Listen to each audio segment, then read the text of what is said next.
नमस्कार दोस्तों, आपको मैंने कहा था भैया चीन में जो हुआ है ना ये बहुत ही विनाशकारी है और दोस्तों इसका नतीजा अब देखने को मिला है। दरअसल आज सुबह सुबह चीन के राष्ट्रपति शी जिनपिंग डायरेक्टली अमेरिका को फ़ोन कर दिया। जी हाँ दोस्तों, अमेरिका के राष्ट्रपति बाइडेन को फ़ोन कर दिया और बड़ी बात यह है पूरे 17 से 18 मिनट बात किया। और दोस्तों इस मीटिंग में, इस फ़ोन पे बातचीत में चीन ने अब तक का सबसे बड़ा धमकी दिया। यानी जिस प्रकार से एक डॉन, एक गुंडा किसी को धमकाता है भैया तुम्हें उठा लेंगे, तुम बच के रहो, कुछ पैसा दे दो। दोस्तों इसी प्रकार का खेल कौन किया है? वो चीन के राष्ट्रपति शी जिनपिंग ने किया है। बाइडेन को धमकाया है और ओपनली कहा है कि अब ताइवान के लिए हम बातचीत नहीं करेंगे, अब अमेरिका को भी ठोकेंगे। दोस्तों ये बहुत बड़ी बात है। और अब बोलेंगे ऐसा क्यों हो रहा है? देखिए दोस्तों, चीन में जो हुआ है ना, बैंक में पैसा नहीं है, चीन का जो अर्थव्यवस्था है वो कमज़ोर हो चुका है, लोगों के पास पैसा नहीं है और लोग अब ना तो फ्लैट खरीद रहा है ना ही ज़मीन खरीद रहा है। क्योंकि दोस्तों वहाँ पे ज़मीन का जो रेट है ना वो रातों रात गिर चुका है। पहले कितना था, मान लो पहले 1 करोड़ था तो अभी कितना है, 20 लाख हो चुका है। यानी कि केवल 80% कुछ ही दिनों में उसका रेट गिर गया है। चीन में तबाही आ चुका है, सब कुछ बर्बाद हो गया है और लोग बोल रहा है कि हमारा पैसा दे दो। चीन सरकार लोगों का पैसा दबा दिया है, बोल दिया कि पैसा किसी का नहीं देंगे, जब चीन का अर्थव्यवस्था चमकेगा तब हम सोचेंगे पैसा क्या करना है। और दोस्तों 50 करोड़ से अधिक लोग सड़क पे आया हुआ है। और मैं आपको पहले ही कहा था चीन यहाँ पे बड़ा गेम खेलेगा। पता गेम क्या है? चीन कहेगा भैया अगर आप लोग पैसा के लिए मरते हो क्या, तुम लोग पैसे को भूखो हो क्या?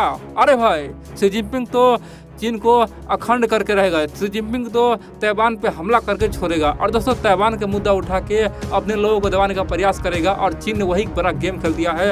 अब ताइवान पे आरिया पार करने वाला है। और बड़ी बात तो यह दोस्तों, अब यहाँ पे भारत को चुप रहना बहुत बड़ा मुसीबत है। जी हाँ दोस्तों, भारत में भी हलचल शुरू हो गई है। बड़ी बात तो यह है अमेरिका के राष्ट्रपति को चीन ने बहुत पूछा है, मैं आपको तमाम बातें बताऊँगा। और बड़ी बात तो यह दोस्तों, अमेरिका में जो रिपब्लिकन पार्टी है, डोनाल्ड ट्रंप का पार्टी है, वो पूरी तरह से बाइडेन के इस हरकत से खोला गया है, बहुत ही गुस्सा हो गया। बोल दिया है कि आखिरकार जिनपिंग का क्या औकात जो बाइडेन को धमकी दे दे, अमेरिकी राष्ट्रपति को धमकी दे, वो भी फ़ोन करके। वहाँ पे जो खासतौर पे डोनाल्ड ट्रंप का पार्टी है, रिपब्लिकन पार्टी, वहाँ के सांसद अब आग बबूला हो चुका है। दोस्तों भारत भी अब आग बबूला हो चुका है, अब चीन पे बड़ा एक्शन लेने का तैयारी कर रहा है। आप लोग पूरा वीडियो देखिए आखिरकार हुआ क्या, मैं आपको तमाम बातें बताऊँगा, आप लोग शुरू से देखते रहिए। लेकिन इससे पहले आप लोग को बोल दूँ दोस्तों, आप लोग वीडियो पूरा देखते हैं लेकिन वीडियो को लाइक करना ही भूल जाते हैं। आप लोग से फिर से अनुरोध है, रिक्वेस्ट है, जितना हो सके वीडियो को लाइक करें, चैनल को सब्सक्राइब करें और कमेंट भी करें, वीडियो को शेयर भी करें। आप लोग का लाइक, कमेंट और शेयर बहुत ही महत्वपूर्ण होता है। अब जानते हैं आखिरकार हुआ क्या है, लेकिन इन सबसे पहले आप लोग को एक बात और बता दूँ।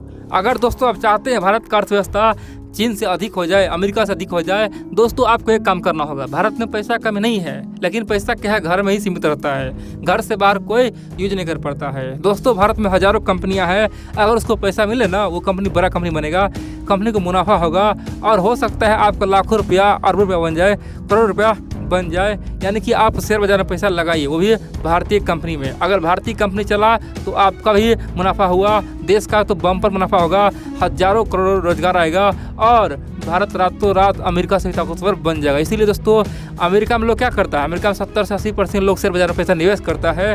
अमेरिकी कंपनी के पास पैसा कमी नहीं है, वो आराम से कुछ भी कर लेता है। लेकिन भारतीय कंपनी को सोचना पड़ता है क्योंकि पैसा नहीं है, लोग निवेश करता नहीं है। और दोस्तों अगर आपका पैसा खासतौर पे अच्छा कंपनी में लग गया तो कंपनी तो ग्रो करेगा ही, देश डबल ग्रो करेगा और दोस्तों आपका भी इनकम 4 गुना से 10 गुना बन जाएगा। क्योंकि दोस्तों मान लो 1 लाख रुपए लगाए और अगर कंपनी बहुत बड़ा हो गया तो आपको 1 लाख करोड़ रुपये बदल जाएगा। इसीलिए आप लोग ये काम करते रहिए, देश हित में है। अब जानते आखिरकार हुआ क्या है? दोस्तों शी जिनपिंग का चालाकी अब पूरी तरह से निकल रहा है। ये कोरोना काल जिनपिंग को पूरी तरह से बर्बाद कर दिया है। कोरोना काल में जो हुआ है ना दोस्तों, मैं आपको पहले ही कह दिया। देखिए चीन में क्या हुआ है, चीन में पहले लोग लोन ले के घर बनाता था, लोन ले के फ्लैट खरीदता था, लेकिन दोस्तों अब बैंक किसी को लोन नहीं दे रहा है। आप बोलेंगे ऐसा क्यों है? और दोस्तों लोग भी अब लोन ले नहीं रहा है। आप बोलेंगे ऐसा क्यों? देखिए दरअसल हुआ क्या है, चीन में पैसा कमी हो गया है। पहले जो बड़े बड़े बिल्डर चीनी बैंक से लोन लिया था, बड़े बड़े बिल्डर बड़े बड़े फ्लैट बनाया था, वो फ्लैट बिक नहीं रहा है। आप बोलेंगे ऐसा क्यों?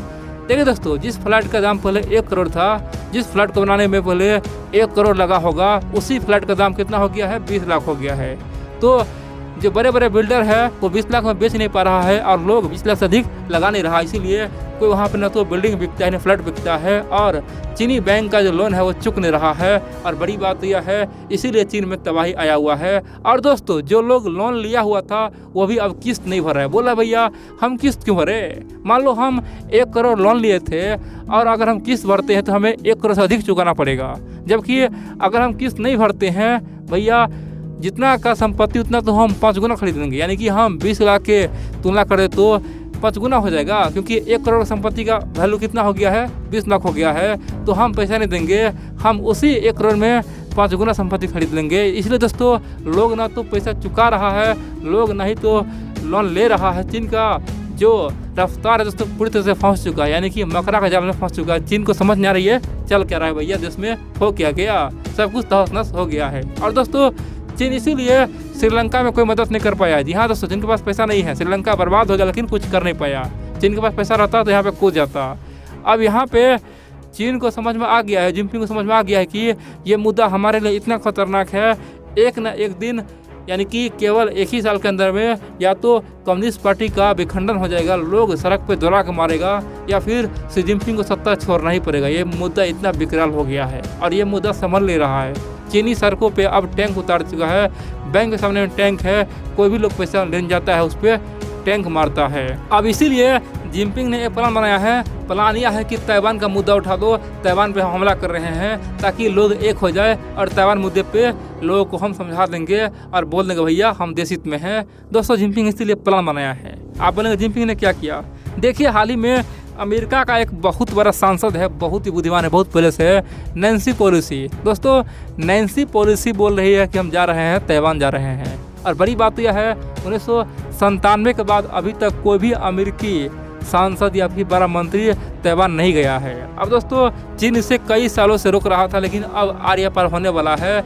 नैन्सी पेलोसी बोल रहा है कि हम ताइवान जा के रहेंगे। और दोस्तों नैन्सी पेलोसी को डोनाल्ड ट्रंप का पार्टी वहाँ के लोग सपोर्ट कर रहा है। चीन में खासतौर पे अमेरिका का 50% से अधिक लोग सपोर्ट कर रहा है, बोला कि आप जाइए और चीन का कर तोड़िए। और दोस्तों इसीलिए ये खासतौर पे शी जिनपिंग ने बाइडेन को फ़ोन किया, समझाया कि देखो आप लोग गलत कर रहे हैं, अगर नैन्सी पेलोसी ताइवान पहुंचा तो ये आर्य पार होगा, फिर तो चीन और अमेरिका को लड़ना पड़ेगा और फिर हमारे पास कोई ऑप्शन नहीं रहेगा, हम ताइवान पे हमला करके ही रहेंगे। दोस्तों जिनपिंग सुबह फ़ोन किया, 17 से 18 मिनट बात हुआ और बड़ी बात तो यह है बड़े बड़े दावा किया और जिनपिंग के बहकावे में बाइडेन भी आ चुका। दोस्तों इस बुड्ढे का दिमाग खराब है। बाइडेन ओपनली अपने सांसदों को समझा रहा है, नैन्सी पेलोसी को बोल रहा है कि तुम अभी ताइवान मत जाओ, ताइवान जाओगे तो ये मुद्दा भड़क जाएगा, चीन गुस्सा आ जाएगा। दोस्तों बाइडेन कितना बड़ा मूर्खता कर रहा है भैया, ये दुनिया का सबसे मजबूत देश का राष्ट्रपति है, उसे डरना नहीं चाहिए, जिसे जहाँ जाना है जाओ। दोस्तों अमेरिकी सांसद अगर कश्मीर में पहुंचता है तो हमें कोई दिक्कत नहीं होता है, लेकिन क्या अमेरिकी सांसद में इतना दम नहीं जो वो ताइवान जा सके? दोस्तों बाइडेन ने अपने सांसद को समझाया है कि आप ताइवान मत जाइए, ये हमारे हित में होगा, नहीं तो चीन और अमेरिका का रिश्ता खराब हो जाएगा। जबकि दोस्तों डोनाल्ड ट्रंप गुस्साया हुआ है, बोल रहा है कि बिल्कुल ये गलत है, नैन्सी पेलोसी को जहाँ जाना चाहिए ताइवान जाइए, चीन का कर तोड़िए। दोस्तों चीन का यहाँ पे मेगा प्लान है, लेकिन चीन का बर्बादी तय है, आप लोग जान लीजिए।